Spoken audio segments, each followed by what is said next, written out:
ಪ್ರೀತಿಯ ನನ್ನ ಸ್ಪರ್ಧಾ ಮಿತ್ರರೇ, FDA SDA ಗ್ರೂಪ್ ಸಿ ಎಕ್ಸಾಮ್ಗೆ ಸಂಬಂಧಿಸಿದಂತೆ ಈಗಾಗಲೇ ಕನ್ನಡ ವಿಷಯದ ಮೇಲೆ 5 ತರಗತಿಗಳನ್ನು ನೋಡಿದ್ದೇವೆ. Part 1, part 2, part 3, part 4, part 5.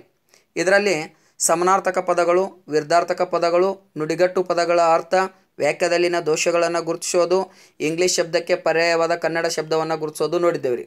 ಈಗ ಏನು ಮಾಡೋಣಪ್ಪ ಅಂತ ಕೇಳಿದ್ರೆ, ಈ ಪಾರ್ಟ್ 6ಅಲ್ಲಿ ವಾಕ್ಯವನ್ನು ಕೊಟ್ಟಿರ್ತಾನೆ ರೀ, ಅದನ್ನು ಕ್ರಮಬದ್ಧವಾಗಿ ಜೋಡಿಸೋದು ಇರ್ತದೆ ರೀ. ಆ ವಾಕ್ಯದಲ್ಲಿನ ಆ ಶಬ್ದಗಳಿಗೆ PQRS ಅಂತ ಕೊಟ್ಟಿರ್ತಾರೆ, ಅದನ್ನು ನಾವು ಸರಿಯಾಗಿ ಗುರುತಿಸೋದಿರ್ತಾ. ಇದು ಪ್ರತಿ FDA ಎಕ್ಸಾಮ್ದಲ್ಲಿ ಏನಪ್ಪ ಅಂತಂದರೆ 6ರಿಂದ 8 ಪ್ರಶ್ನೆಗಳು ಬಂದೇ ಬಂದಿರ್ತಾವೆ ರೀ, ನೆನ್ಪಿಟ್ಕೋರಿ. ಹಾಗಾದರೆ ಇದನ್ನು ಯಾವ ಟೈಪ್ ಗುರುತಿಸಬೇಕು ಅನ್ನೋದನ್ನು ನೋಡೋಣ. ನೋಡ್ರಿ, ವಾಕ್ಯದಲ್ಲಿನ ಪದಗಳನ್ನು ಕ್ರಮಬದ್ಧವಾಗಿ ಬರೆಯುವುದು ಹೆಂಗೆ. ಇಲ್ಲಿ ನೋಡ್ರಿ, ಶ್ಯಾಮರಾಯರು ಮಲಗಿಯೇ ಯಾವಾಗಲೂ ವೃದ್ಧಾಪ್ಯದಲ್ಲಿ ಇರುತ್ತಿದ್ದರು ಅಂತ ಐತ್ರಿ. ಇಲ್ಲಿ ಶ್ಯಾಮರಾಯರು ಅನ್ನೋದಕ್ಕೆ P ಅಂತ ಗುರುತಿಸ್ಯಾರಿ, ಮಲಗಿಯೇ ಅನ್ನೋದು Q ಅಂತ ಗುರುತಿಸಿದ್ದಾರೆ, ಯಾವಾಗಲೂ ಅನ್ನೋದು R, ವೃದ್ಧಾಪ್ಯದಲ್ಲಿ ಅನ್ನೋದು S. ಇಲ್ಲಿ ನಮಗೆ ಕರೆಕ್ಟಾಗಿ ಹೆಂಗಾಗಬೇಕಪ್ಪ ಅಂತ ಕೇಳಿದಾಗ, ಶ್ಯಾಮರಾಯರು ವೃದ್ಧಾಪ್ಯದಲ್ಲಿ ಯಾವಾಗಲೂ ಮಲಗಿಯೇ ಇರುತ್ತಿದ್ದರು ಅನ್ನೋದು ಕರೆಕ್ಟ್. ಇದು ಕ್ಲಿಯರ್ ಆಗುತ್ತೆ. ಶ್ಯಾಮರಾಯರು ವೃದ್ಧಾಪ್ಯದಲ್ಲಿ ಯಾವಾಗಲೂ ಮಲಗಿಯೇ ಇರುತ್ತಿದ್ದರು ಅಂದ್ರೆ ಶ್ಯಾಮರಾಯರು ಇದು 1P, ವೃದ್ಧಾಪ್ಯದಲ್ಲಿ 2, ಯಾವಾಗಲೂ ಅನ್ನೋದು 3, ಮಲಗಿಯೇ ಇರುತ್ತಿದ್ದರು ಇದು 4. ಅಂದ್ರೆ PSRQ ಅನ್ನೋದು ಸರಿ ಉತ್ತರ ಆಗುತ್ತೆ ರೀ. PSRQ, D is right. ನಾವು ಈ ಟೈಪ್ ಗುರುತು ಮಾಡ್ಕೊಂಡು ಗುರುತಿಸ್ಬೇಕ್ರಿ, ಈಸಿಯಾಗಿ ಗೊತ್ತಾಗುತ್ತೆ. ನೆಕ್ಸ್ಟ್, ಕಡಿಮೆ ಮಾತು ನಮಗೂ ಸಮಾಜಕ್ಕೂ ಮಾಡಿದರೆ ಹೆಚ್ಚು ಕೆಲಸ ಒಳ್ಳೆಯದು ಅಂತ ಐತ್ರಿ. ಇಲ್ಲಿ ಕಡಿಮೆ ಮಾತು ಅನ್ನೋದು P ಅಂತ ಕೊಟ್ಟಾರಿ, ನಮಗೂ ಸಮಾಜಕ್ಕೂ ಅನ್ನೋದು Q ಅಂತ ಕೊಟ್ಟಾರಿ, ಮಾಡಿದರೆ ಅನ್ನೋದು R ಅಂತ ಕೊಟ್ಟಾರಿ, ಹೆಚ್ಚು ಕೆಲಸ ಅನ್ನೋದು S ಅಂತೇಳಿ ಕೊಟ್ಟಾರಿ.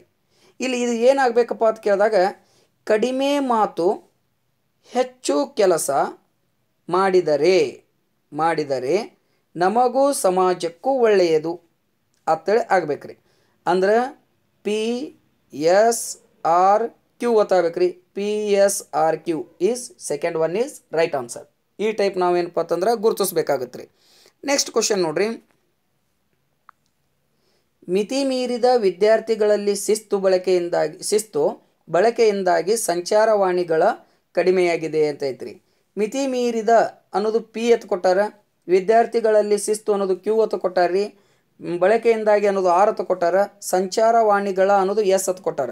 ಇಲ್ಲಿ ನಮಗೇನಾಗಬೇಕು, ಇದು ಕರೆಕ್ಟಾಗಿ ವಾಕ್ಯ ಆಗಬೇಕಾಗಿತ್ತಪ್ಪ ಅಂತಂದ್ರೆ ಏನಾಗಬೇಕಾಗಿತ್ತು ಅಂತಂದಾಗ್ರಿ, ಸಂಚಾರವಾಣಿಗಳ ಮಿತಿ ಮೀರಿದ ಬಳಕೆಯಿಂದಾಗಿ ವಿದ್ಯಾರ್ಥಿಗಳಲ್ಲಿ ಶಿಸ್ತು ಕಡಿಮೆಯಾಗಿದೆ ಅಂತೇಳಿ ಆಗಬೇಕಾಗಿತ್ತು ರೀ.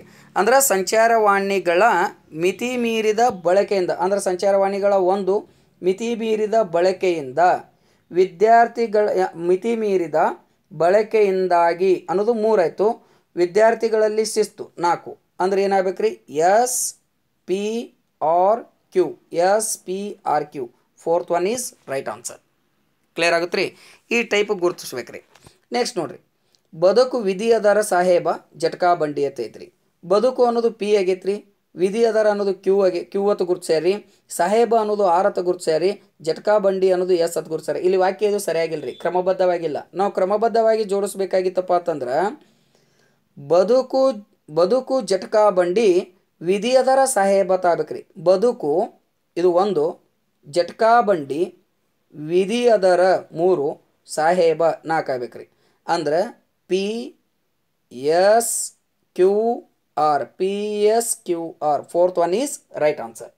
ಕ್ಲಿಯರ್ ಆಗ್ತದ್ರಿ. ಈ ಟೈಪ್ ಏನಪ್ಪ ಅಂತಂದ್ರೆ ನಾವು ಗುರುತಿಸ್ಬೇಕ್ರಿ. ಪ್ರತಿ ಎಕ್ಸಾಮ್ದಲ್ಲಿ 6ರಿಂದ 8 ಪ್ರಶ್ನೆಗಳಿರ್ತಾವ್ರಿ.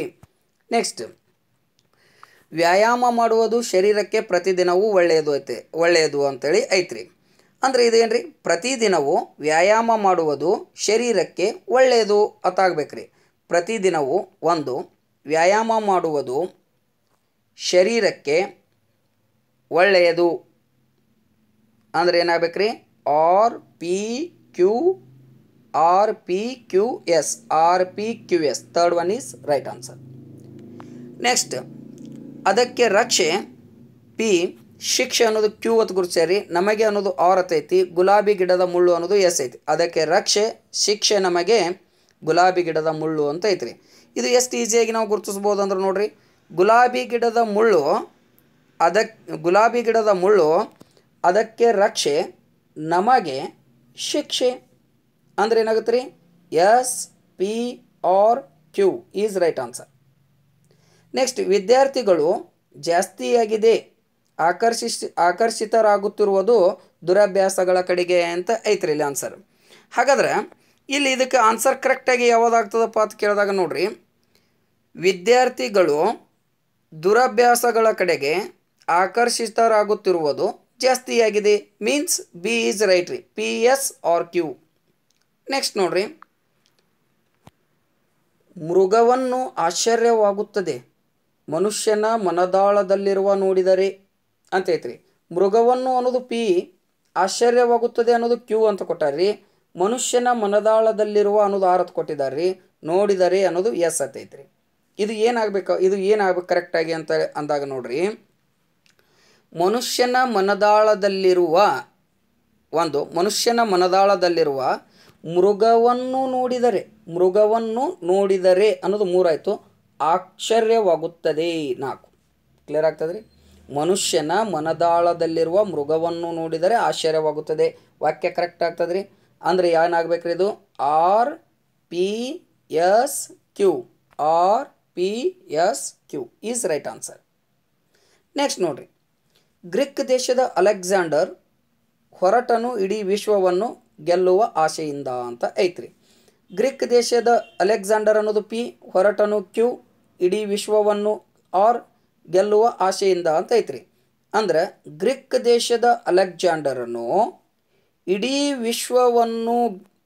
ವಿಶ್ವವನ್ನು ಗೆಲ್ಲುವ ಆಶೆಯಿಂದ ಹೊರಟನು. ಕರೆಕ್ಟ್ರೇ ವಾಕ್ಯ? ಅಂದ್ರೆ ಇದು ಏನಪ್ಪ ಅಂತ ಕೇಳಿದಾಗ P P R S Q, C 1 is right ರೀ, 3rd one is right answer. Next ನೋಡ್ರಿ, ಬಲೆ ತನಗೆ ಜೇಡ ನಿರ್ಮಿಸಿಕೊಂಡಿರುವ ಮಿಕ್ಕವರಿಗೆ ಮೃತ್ಯು ಪಂಜರ ಮಾತ್ರ ವಾಸಸ್ಥಾನ ಅಂತ ಐತ್ರಿ. ಜೇಡ ಬಲೆಗೆ ಅನ್ನೋದು ಪಿ ಐತ್ರಿ,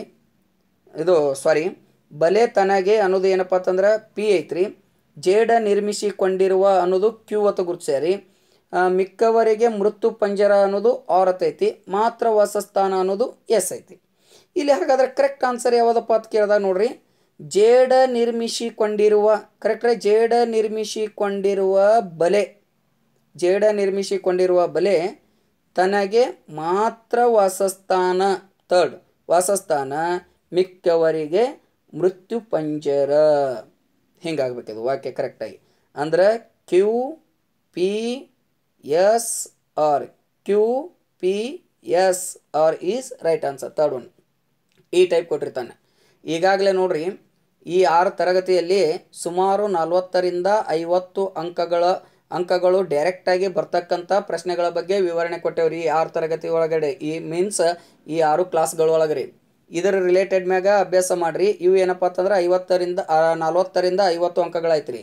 ಇನ್ನು ಉಳಿದಿದ್ದು ಏನಪ್ಪ ಅಂತಂದ್ರೆ ಕನ್ನಡ ಗ್ರಾಮರ್ಗೆ ಸಂಬಂಧಪಟ್ಟಂತೆ, ಅಲ್ಲದೆ ಜ್ಞಾನಪೀಠ ಪ್ರಶಸ್ತಿ ವಿಜೇತರು, ಆತ್ಮಕಥೆಗಳು, ಅಲ್ಲದೆ ಏನಪ್ಪ ಅಂತಂದ್ರೆ ಕವಿ ಕಾವ್ಯ ಪರಿಚಯ ಏನಿರ್ತಾವಲ್ರಿ ಅದರ ರಿಲೇಟೆಡ್ ಮೇಲೆ, ಏನಪ್ಪ ಅಂತಂದ್ರೆ ಅಲಂಕಾರದ ಮೇಲೆ, ಸಂಧಿ ಸಮಾಸಗಳ ಮೇಲೆ, ಇವ್ರ ಮ್ಯಾಗೆಲ್ಲಾನು ಏನಪ್ಪ ಅಂತಂದ್ರೆ ಕೂಡಿ ಪ್ರಶ್ನೆಗಳು ಬರ್ತಿರ್ತಾವ್ರಿ.